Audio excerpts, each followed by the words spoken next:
지혜투자클럽입니다. HLB 사이언스 다이렉트 사이트에 스페셜 이슈로 2월달에 게재된 이 간세 포함해서 면역 종양학, 자 중재적 종양학으로서 이제 리보세라니까 감내주막과 HAIC 요게 이제 간동맥 주입 학요법이죠. 요 관련된 부분 내용 올라와 있는데 한번 살펴봐 드리도록 하겠습니다. 자, 사이언스 다이렉트는 이제 네덜란드 출판사 엘스비어의 과학의학 간행물 관련해서 대규모 이제 데이터베이스 액세스 제공하는 사이트입니다. 이제 올해 2월달 관련된 부분 내용이 올라와 있는데 스페셜 이슈로 떠 있죠.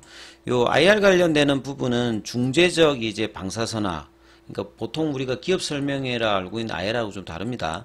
그 다음에 이뮤노 온콜로지는 면역 종양학이죠. 그래서 타이틀을 보면 중재적 방사선학 그리고 역할, 이뮤노 온콜로지는 이제 면역 종양학이라고 했잖아요. 간세 포함 관련해서 이 내용 한번 살펴봐 드리도록 하겠습니다. 보통 이렇게 이제 논문이 올라오게 되면요, 초록과 이제 컨클루전을 중심으로 보시면 되고 기타 부분들은 핵심적인 부분만 한번 살펴봐 드리도록 하겠습니다. 자, 압스트릭이 가장 중요하죠. 인터벤셔널 온콜로지, 중재적 이제 종양학. 이제 이 내용들이 이제 좀 용어 자체가 좀 어렵지 않습니까? 보통 이제 암 같은 경우에는 외과적으로 뭐 개복해서 수술을 하는 이런 부분들이 있죠.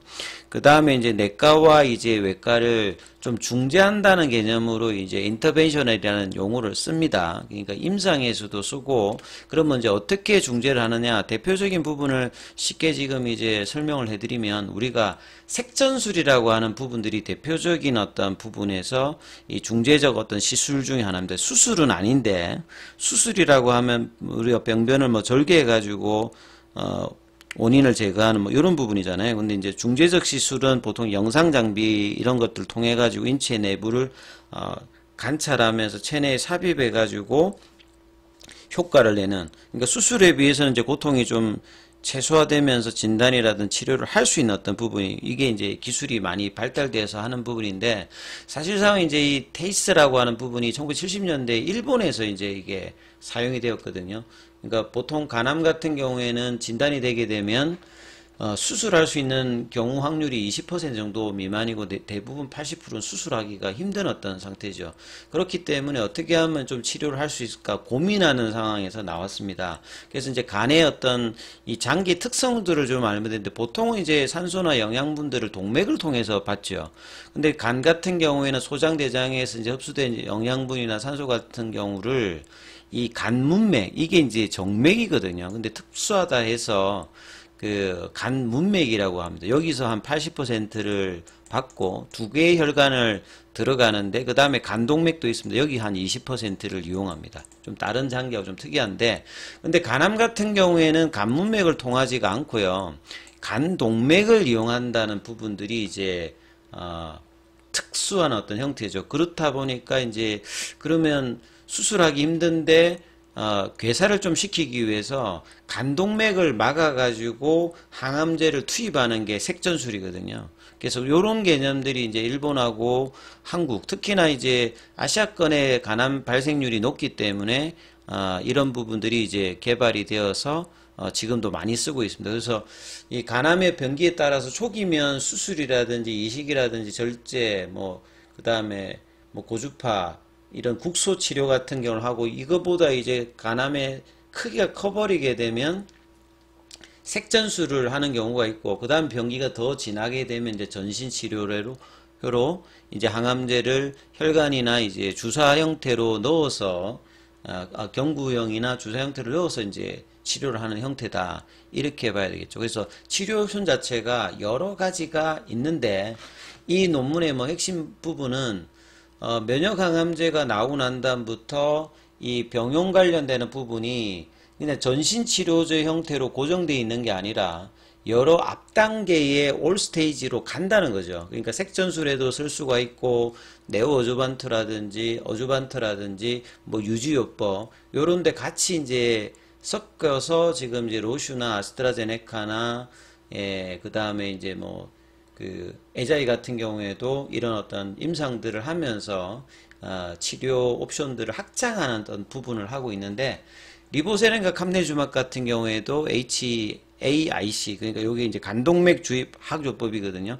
여기는 이제 색전은 안 하지만 색전술이 안 되었을 때 이제 할 수 있는 게 HAIC, 여기 이제 간동맥 주입 항조법입니다. 요거하고 더불어서 병용을 했을 때 지금 임상을 한 몇 군데 정도 하고 있거든요. 요런 어떤 내용들이 최근에 흐름이 나오고 있다는 부분들을 이제 다루고 있는 내용이다. 이렇게 보시면 되겠습니다. 그래서 주요 내용만 좀 살펴보면 앞서 이제 인터벤셔널은 그런 개념으로 생각하시면 될 것 같고요. 이게 굉장히 발달하고 있다는 거죠. 간암을 둘러싸여 있는 치료요법들이 굉장히 발전하고 있는 거는 2020년도에 로슈, 2022년도에 아스트라제네카 제품, 특히나 면역이제 항암제 관련되는 이제 병용조합들이 들어오면서 이제 높은 반응률, 그러니까 OS 값이나 PFS 값도 좋습니다만 본래 이제 단일요법으로 썼던 그 소라페닙이라든지 렘바티닉 같은 경우에는 이 반응률이 떨어져요. 그리고 부작용 관련되는 부분이 있는데 이 부분들이 이제 면역항암제가 간세포함이 1차 치료제 들어오면서 이 반응률이 좀 더 올라갔던 부분, 그리고 이제 아웃컴도 더 좋아졌기 때문에 이 부분들이 실제로 지금 스탠다드한 어떤 이제 흐름으로 지금 자리 잡고 있다. 요런 내용이에요. 그리고 이제 이런 부분들이 나머지 이제 그 부분들 있지 않습니까? 앞서 제가 말씀했듯이 전신치료요법뿐만 아니라 앞서에 있는 뭐 절제라든지 기타 그 요법들에도 지금 이제 확장을 하고 있다. 그걸 이제 인터섹셔널리티라고 이야기하고 있어요. 전신치료법과 이 간을 타겟으로 한 어프로치가 계속 이제 이 IO라고 하는 중재적 그 종양학 관련되는 부분들이 스탠터 스테이지 오브 래피들리, 그러니까 아주 이제 빠르게 그 다이나믹하는 모든 이제 단계에 이 간세포암 관련되는 부분에 발전하고 있다. 그게 이제 요런 내용이다 보시면 되겠죠.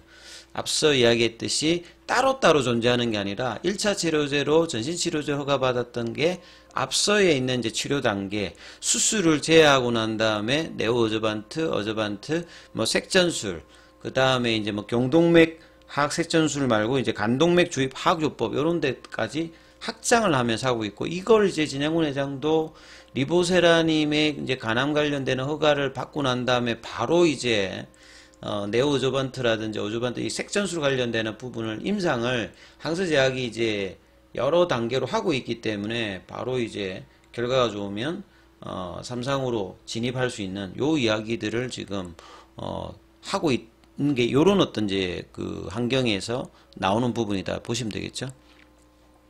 그래서 이제 인터벤셔널 라디올로지, 이거는 이제 뭐 중재적 그 방사선 학인데요.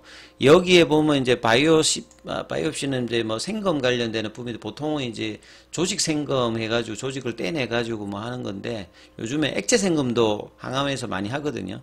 그 다음에 이제 이런 내용 중에 중요한 건 아이오입니다. 요게 이제 인터벤셔널 oncollogy, 여기 이제 중재적 항암, 그러니까 종양학인데, 여기에서 중요한 것이 이제 진단 관련되는 부분들도 있고요. 그 다음에 이제 뭐 그 치료 관련되는 부분에서 이제 임볼리제이션, 요게 이제 색전이죠. 색전이라고 하는 게 혈관을 막는 거랬어요. 아까 제가 간 같은 경우에는 일반적으로 간문맥으로 가는 게 아니라 그 간암세포가 이용하고 있는 거는 이 간동맥이니까 간동맥을 막아버리는 거죠.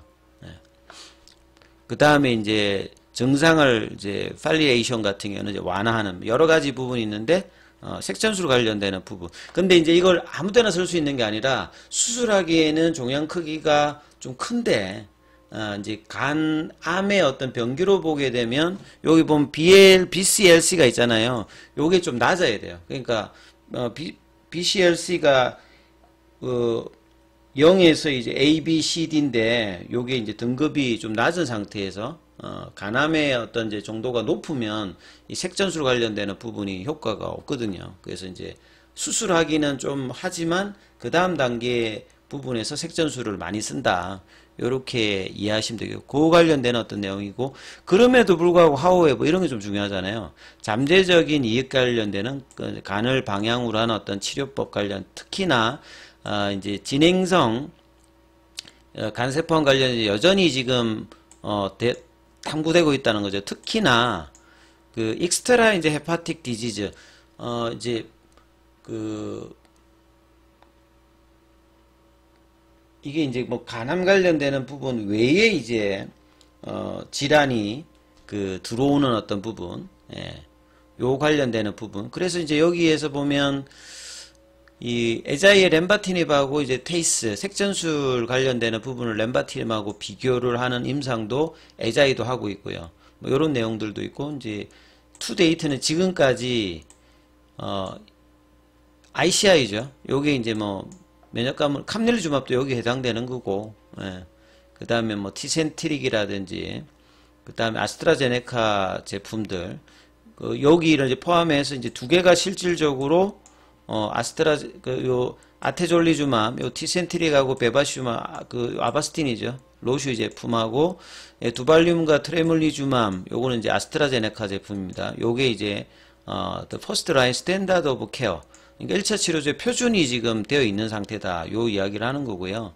그래서 좀 더 이 면역관문 억제제 관련되는 부분이 진행성, 이 전인성, 수년 동안에 많이 이제 연구가 되었다. 요런 내용들도 지금 나오고 있고요. 그 다음 현재까지 어떤 이제 간세포암 관련해서 그 시스템ik 트리트먼트니까 전신치료제 관련되는 내용이죠. 그래서 HCC는 6번째로 가장 보편화되어 있고 3번째로 사망률이 높고 특히나 남성 같은 경우가 2번째의 어떤 사망 원인 관련되는 부분이죠. 그리고 수년 동안에 이 간세포암의 치료 관련된 옵션은 굉장히 제한적이었습니다만 이 티로신 키나제 억제제, 뭐 리보세럼도 여기 해당되는 거고요. 예, 이런 부분들이 특히나 이제 여기가 좀 나름 좀 의미가 있는데요. 그러니까 신생혈관 억제제 관련되는 부분에서 이제 소라페닙도 렘바티닙도 다 여기에 해당되지 않습니까? 근데 각각의 이제 부작용이 좀 여기 좀 많고 반응률이 좀 떨어지는데 리보세라인 같은 경우에는 이런 부분에도 좀 우위가 있다 이렇게 봐야 되겠죠. 그리고 이제 여기에 로우 이제 리스판스 레이터가 있댔잖아요. 반응률이 낮기 때문에 반응률이라고 하는 말은 뭐 DCR이라든지 OR 관련되는 부분 데이터를 보시면 되는 거고 그리고 이제 면역 그 항암제 관련되는 부분이 나오면서 특히나 이제 안지오 그러니까 신생혈관 억제제 관련되는 부분이 노멀레이즈는 뭐냐면 그 암 주변에 이제 종양 미세 환경으로 이렇게 또 혈류 자체가 원활하지 못한 이걸 이제 정상화시켜 주는 부분이 있고요. 기능을 하고 인핸서니까 강화시켜 주는 거죠. 면역 세포의 어떤 기능들을 반응률을 높여 줍니다. 그러니까 면역 그 항암제 특히나 ICI가 단독으로 해가지고 효과가 잘 없는데 요런 이제 신생혈관 억제제를 같이 이제 병용을 했을 때 효과가 오는데 그래서 리보세라인과 캄릴리주맙의 조합이 아주 좋은 결과를 냈던 어떤 기전 중에 이 부분이 있다 이렇게 이해하시면 되겠죠. 그리고 이제 그래서 이제 기타 승인 받았던 로슈의 이제 이야기들 임상 관련되는 이야기가 나오고 있고 뒤에는 이제 아스트라제네카의 이야기가 나오고 있죠. 그래서 이러한 요법 관련되는 부분이 다른 또 잠재적인 어떤 부분에서 또 이야기들이 계속 이제 기대가 되고 있다. 뭐 이런 내용들. 그러면 리보세린과 캄릴리주맙의 이 조합이 허가가 되게 되면 앞서 이런 어떤 기능들보다 훨씬 더 뭐 좋은 데이터와 장점들을 가지고 있기 때문에 기대가 되는 어떤 부분이라고 봐야 되겠죠.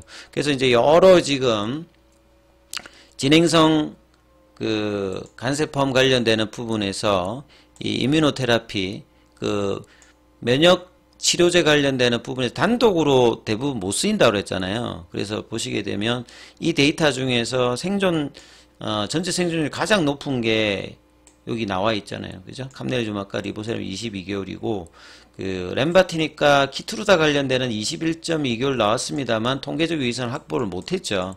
그래서 여기는 경쟁 상대가 안 되고 지금 로슈의 제품이 19.2개월 그 다음에 아스트라제네카 제품이 16.6이니까 OS 값이 당연히 뛰어나고 그 다음에 아까 전에 말씀드렸듯이 반응률 ORR, DCR 이게 상당히 중요하다고 했잖아요. 그래서 로슈 제품은 29, 73, 그 다음에 아스트라제네카 제품 같은 경우에는 17, 54.8 이렇게 돼 있잖아요. 그 다음에 이제 여기는 25.78.3. 요런 반응률도 상당히 높습니다. 이게 굉장히 중요하다고 말씀을 드렸잖아요. 그러니까 뭐 OS값, PFS값 뿐만 아니라 반응률도 베스트 인 클래스를 될 만한 어떤 데이터를 가지고 있는 부분이고, 그 다음에 이제 그 인터벤셔널 라디올로지, 그러니까 이제 중재적 그 방사선학, 요 중에서는 이제 IO 쪽이 가장 중요하다고 했는데, 보시게 되면 캄넬주막과 아파티닙이 그 테이스는 이제 경동맥 학색전술이고 색전을 이제 막는 거를 하는 거고, 다 뭐 비슷한 계열인데요. HAIC는 간동맥 주입 하악요법이, 그러니까 색전을 좀 뭐 하지 않으면서 하는 거고, 테이스가 좀 안 됐을 때 쓰는 방법이거든요.